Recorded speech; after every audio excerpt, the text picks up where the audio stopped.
Today we are talking about of sensor. This is sensor. This is what they're calling canting sensor. For the motor, all motors, many motors have different types of sensor, but this one is canting. Based on it depends how the car function. Because this car is particular car that it look like spider and they have sensor. Once you remove the battery belt and fix it again before the thing will reset. And this thing, if this thing die or the thing stop to function, the thing will not work well. It will look like the motor will look like seen as the thing is jerking.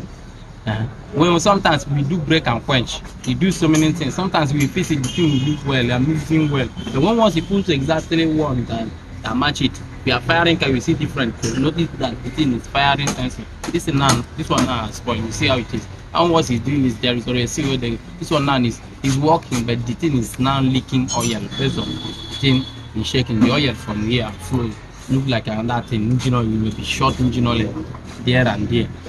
So that is it. That's what we call sensor. Contents of upper cavity. They are used to put it here at the back of the top. Some motors we have their own here. But this one, see where it is. Back of top, near twin by manifold of the manifold of the car.